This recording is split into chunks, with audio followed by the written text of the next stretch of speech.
Ces dernières semaines, nous vous avons demandé votre avis sur cet avenir institutionnel au travers de ce questionnaire, et le constat est clair. Vous refusez bien sûr toute forme d'indépendance, et beaucoup d'entre vous souhaitent d'ailleurs que l'on se dirige vers une plus large autonomie de notre territoire. Et vous souhaitez aussi faire évoluer le statut du gouvernement collégial pour lui donner plus de stabilité, et vous estimez qu'il ne faut pas figer le statut des provinces. Vous voulez aussi que l'on revienne à un corps électoral glissant, avec une citoyenneté calédonienne ouverte aux conjoints et à tous les enfants nés sur le territoire. Pour vous, enfin, il n'est pas question de changer le nom de la Calédonie. Donc, sans ambiguïté,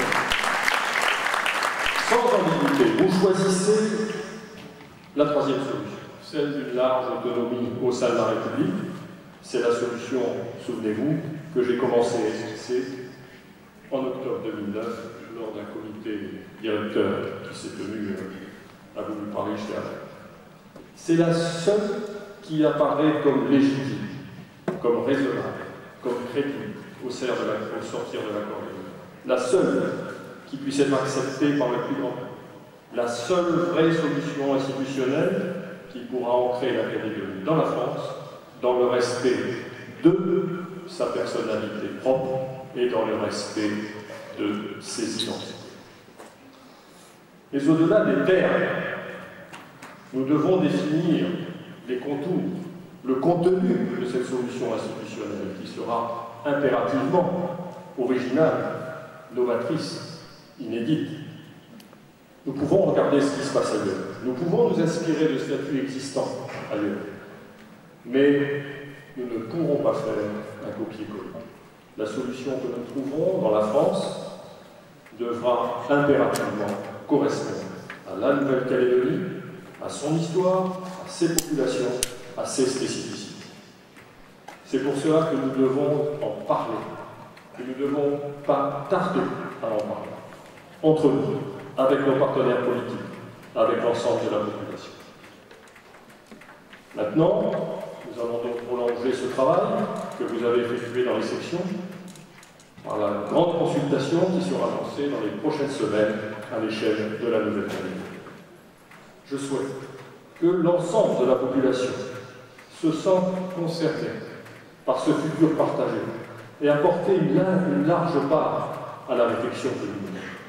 C'est ainsi seulement que nous serons capables d'imaginer, de formaliser, de proposer une solution adaptée aux attentes de nos compatriotes et à la Calédonie de demain.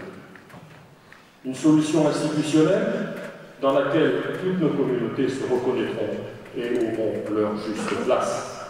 Un avenir durable, paisible, heureux dans la France, un avenir que nous voulons construire avec l'adhésion du plus grand nombre. Cette grande consultation sera aussi la preuve de la vitalité de notre mouvement. Plus généralement, il nous faut continuer inlassablement à prendre des initiatives pour faire bouger les lignes. Il faut refaire du rassemblement un mouvement uni et sans faille, une véritable machine opérationnelle, efficace, organisée et militante. Lors d'un très prochain comité directeur, nous déciderons de notre organigramme, de notre restructuration et des dispositifs que nous adopterons pour mettre en œuvre cette ligne politique que vous venez de définir. La répartition des responsabilités, le fonctionnement interne, le partage des rôles et des missions, les priorités seront arrêtés précisément et chacun devra s'y conformer. Sur cette base, nous relancerons nos conventions thématiques qui se dérouleront tout au long de l'année et qui nous permettront de préparer notre programme en vue des élections municipales et provinciales. Elles seront consacrées, ces conventions, aux thèmes qui préoccupent les Calédoniens dans leur vie de tous les jours. La sécurité, l'emploi, le logement, la cherté de la vie, le développement économique et la réforme sociale. Dans ces domaines aussi, vous avez été sollicités, vous continuerez à l'être, pour contribuer à l'élaboration de nos propositions. Vous, adhérents, militants du Rassemblement, vous devez être au centre de ce dispositif. Je demande donc à chacun d'entre vous de se saisir de ces propositions, de les faire siennes, de se les approprier, de les travailler, de les approfondir, de les enrichir. Vous devez vous mobiliser et expliquer notre projet institutionnel pour convaincre, lever toutes les ambiguïtés, parce que sans vous, nous ne pourrons rien faire. Avant de conclure, je dois encore vous parler du nécessaire regroupement de notre famille politique.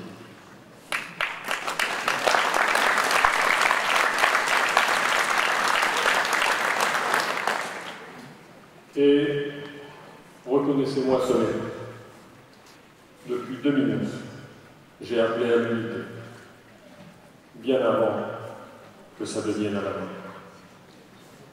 Souvenez-vous, en 2009, je plaidais pour la constitution d'une nouvelle force politique. Je réclamais une union capable d'imaginer, de proposer, de porter une nouvelle solution institutionnelle. Dès 2009, j'expliquais que nous devions parler d'une seule voix, parce que c'est la seule façon d'être entendu et de promouvoir notre idée du vivre ensemble dans une Calédonie qui reste dans la France. Je pense pouvoir vous annoncer aujourd'hui que ce message a été entendu. Nous avons commencé à travailler au regroupement de plusieurs de nos partis et mouvements qui partagent la même volonté de rechercher par le dialogue avec nos partenaires indépendantistes une solution institutionnelle qui inscrive durablement la Calédonie dans la France. Avec la plupart des dirigeants, des militants de ces autres partis, de ces autres mouvements, nous avons une histoire commune, des souvenirs partagés. Les aléas de la vie politique nous ont éloignés, nous séparés, mais nous allons prouver que nous sommes capables de nous retrouver. À l'évidence, ce qui nous unit est plus important que ce qui nous divise. Et le petit livre que j'ai écrit peut servir de plateforme commune à ce rapprochement. Nous voulons tous le maintien de la Calédonie dans la France. Nous sommes tous attachés à la poignée de main de Matignon. Nous sommes tous attachés à l'accord de Nouméa. Nous sommes tous convaincus de la nécessité du dialogue avec toutes les composantes de la société calédonienne. Nous voulons tous vivre avec nos enfants, aujourd'hui, demain, après. Alors Simon, merci d'être là. Simon Lecoq,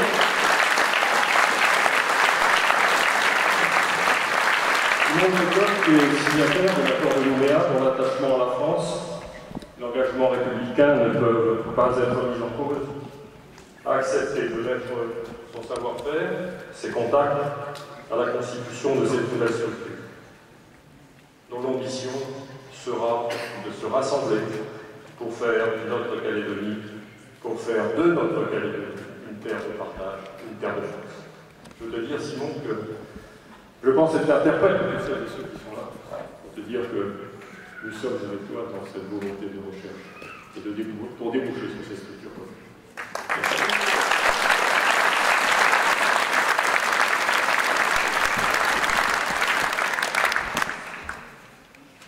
Mes amis, mes compagnons, je vous avais prévenu.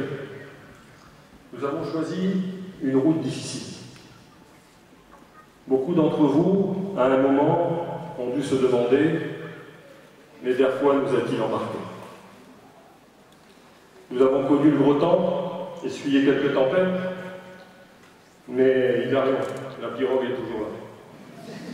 La pirogue a tangué, mais elle tient toujours la mer. C'est vrai que la pirogue aurait pu se briser, aurait pu disparaître. Et vous-même, vous avez eu 1000 occasions, pour probablement plusieurs bonnes raisons, de quitter le navire. Mais vous êtes restés. Vous êtes là, toujours à bord, avec nous, aujourd'hui. Jamais je ne vous remercierai assez de votre confiance, de votre comportement, de votre sens des responsabilités. Et croyez-moi, je sais la valeur de l'amitié, de la fidélité, de la loyauté. Aussi, unis, forts et confiants, sur ce beau navire qu'est le rassemblement, nous allons reprendre la mer et mettre le cap sur cet horizon heureux auquel, depuis longtemps, nous rêvons.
Et puis merci pour tous les voiliers qui sont là. Merci d'être parlé pour nous parler.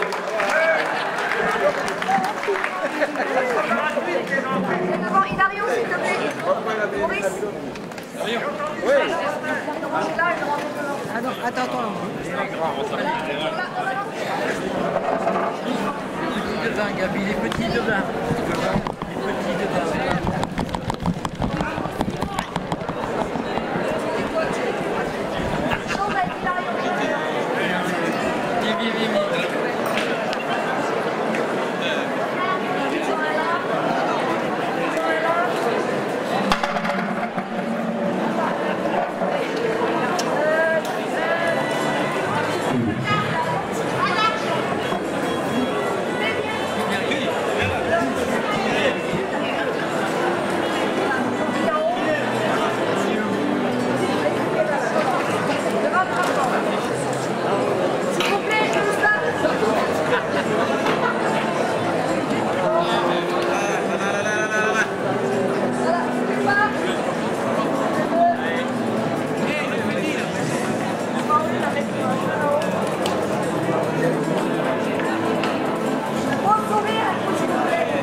Et attends, moi aussi j'y vais.